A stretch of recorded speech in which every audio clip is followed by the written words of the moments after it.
This is the last week for Jazz Appreciation.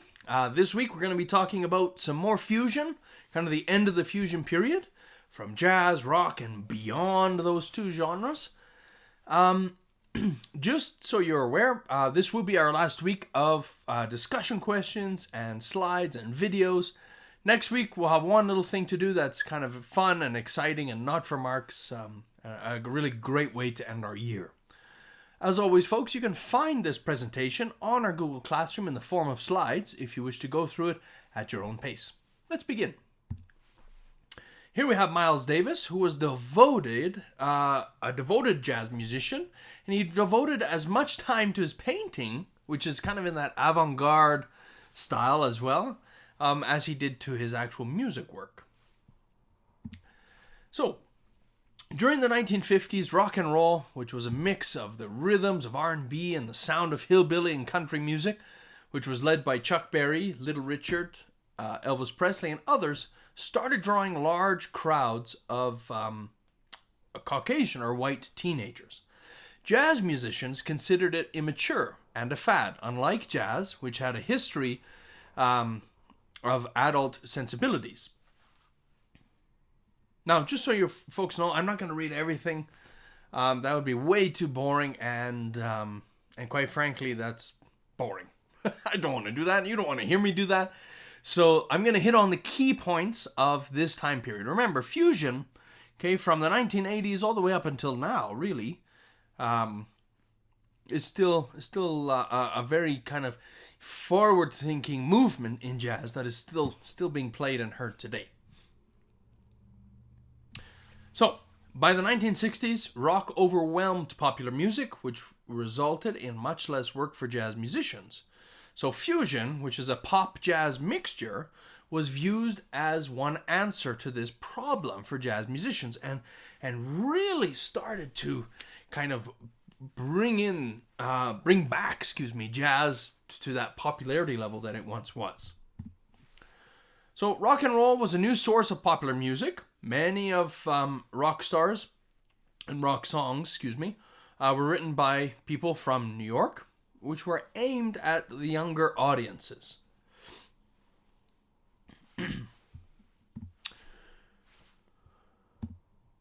So some of the challenges to jazz, especially at this time, the resulting obstacles for jazz musicians can be classified into 5 different categories. We have the youth. So the young, relatively well-off baby boomer generation wanted to listen to musicians who were also young, not older jazz musicians who had been honing their art for decades. Okay, this is one of the challenges to jazz and why jazz, the popularity of jazz music, even of the fusion era, kind of went down. Electronics and recordings, amplifications and electronic manipulation of sound produced a whole new range of timbres with which jazz musicians found it difficult to keep pace. Rock depended on studio production techniques, something that many jazz musicians disdained or didn't like, believing that recordings should recreate the live sound of a band. The rhythm. So rhythm by the 1960s, rock was played in an even 8th-note groove, as opposed to swing music, which many jazz musicians refused to adjust to, based on the aesthetic sound of the music itself. As well, groups, rock focused on the group in contrast to jazz, which focused more on the individual musician. Here we have Jimi Hendrix, kind of the true, one of the more founding fathers of rock and roll in the 1970s, coming out of Seattle, Washington in the United States. By the way, if you ever go to Seattle, there's a phenomenal music museum right below the Space Needle that has a whole, half the museum actually, is all dedicated to Jimi Hendrix with all of his guitars and all of the memorabilia and some really, really cool things related to Jimi Hendrix. So the renewal of funk. Fusion eventually met each one of these obstacles that we discussed before, thanks to the contemporary version of race music known as soul or funk.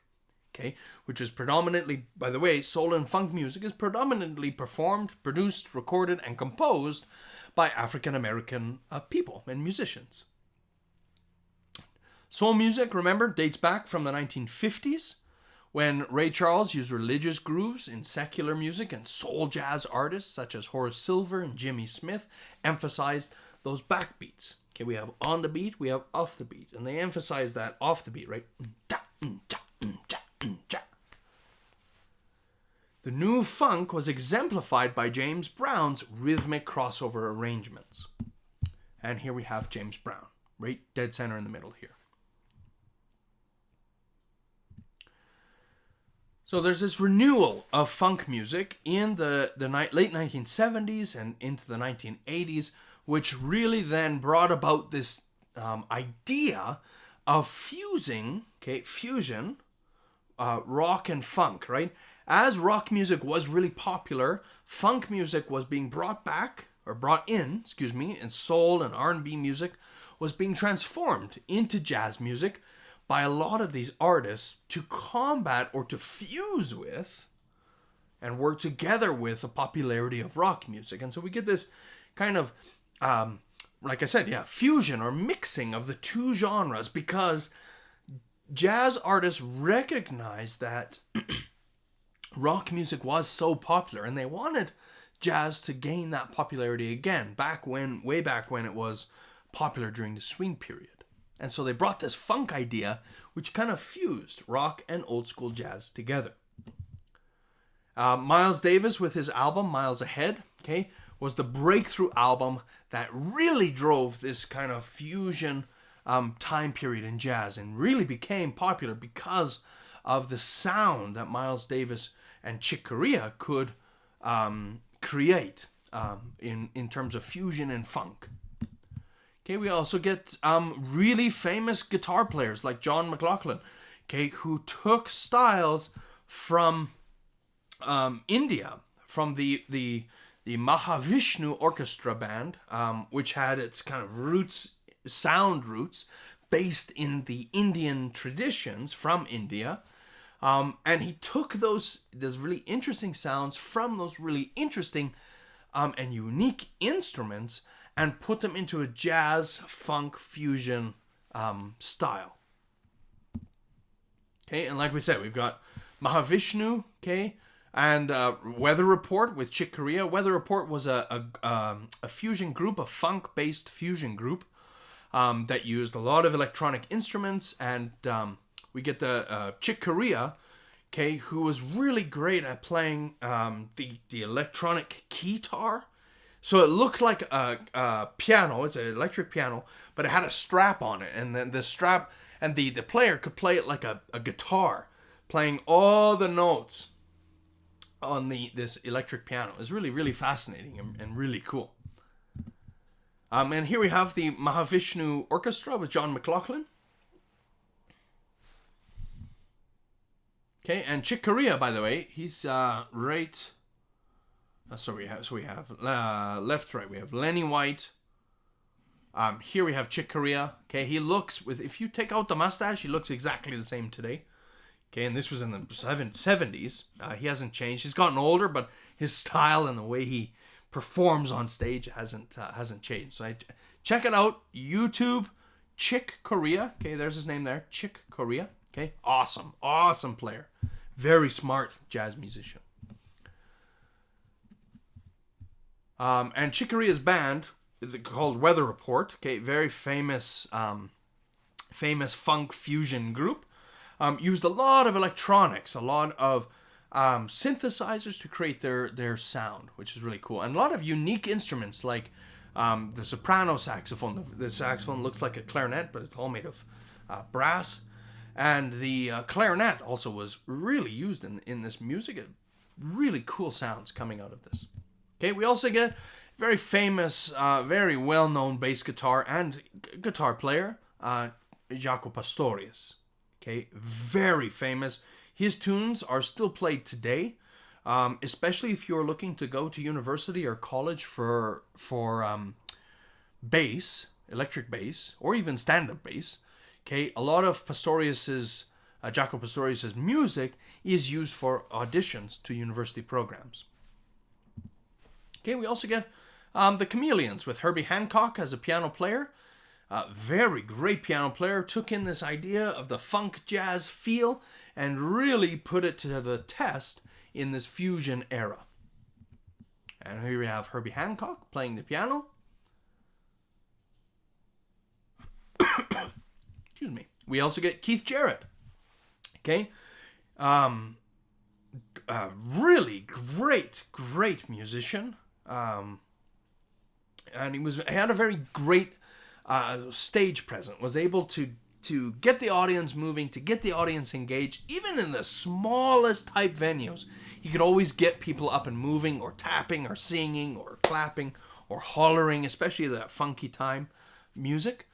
He was really good at that. Okay, and here we have Keith Jarrett and Cecil McBee. Okay, Keith Jarrett playing the piano, and Cecil McBee playing the stand-up bass. Okay, just a cool looking guy, cool cat in this time period, right? That funk time. He's even got the goatee and the round sunglasses. He really looks like a funky jazz musician.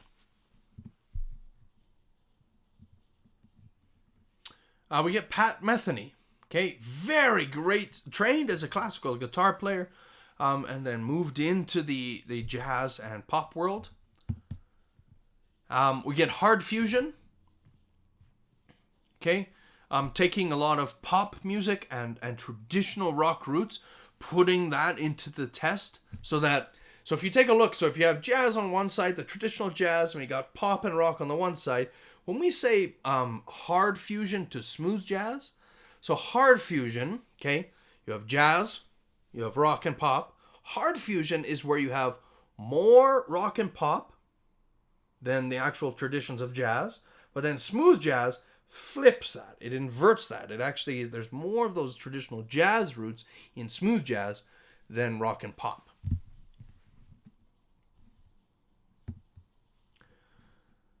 We get some very famous smooth jazz players, like former United States President Bill Clinton, played the alto saxophone, and then you get the iconic saxophone player Kenny G, who typically plays the soprano saxophone.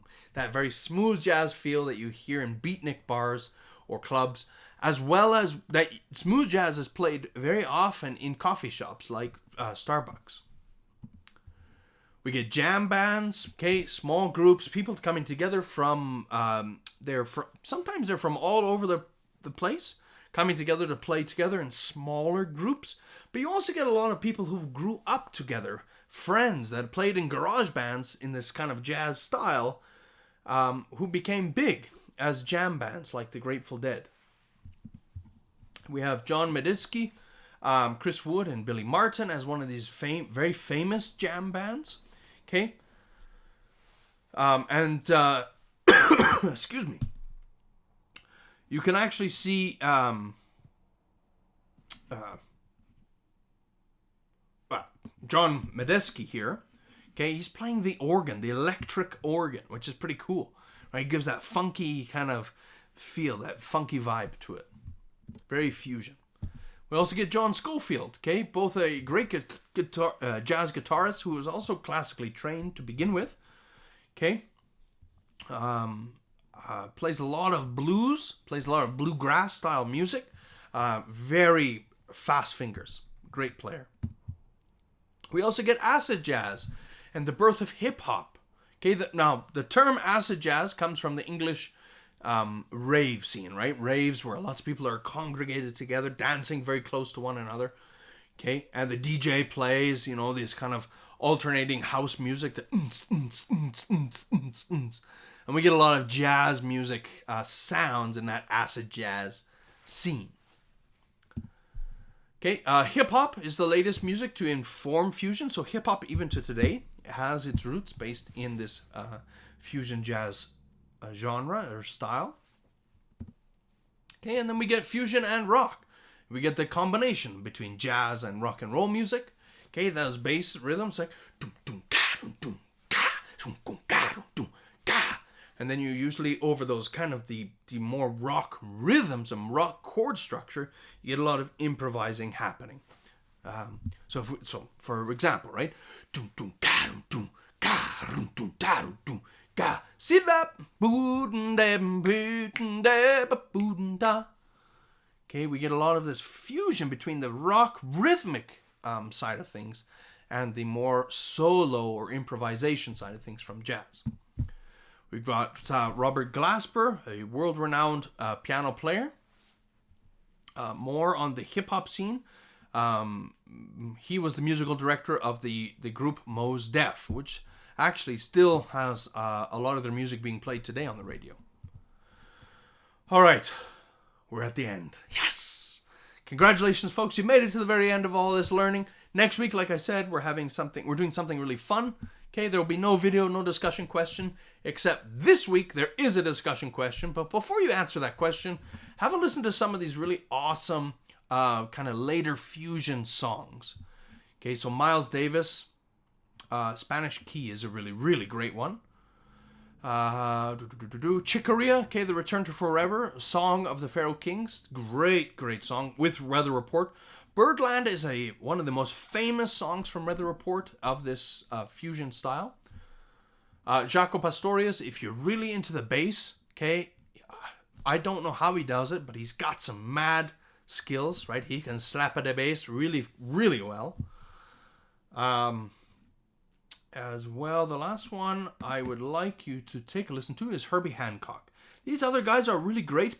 Robert Glasper is a more recent fusion musician, okay, 2007. But him and Herbie Hancock, Chameleon especially, is a very world-renowned song in terms of the fusion style and genre. That's everything, folks. Like I said, don't forget to answer this last week of discussion questions based on this video.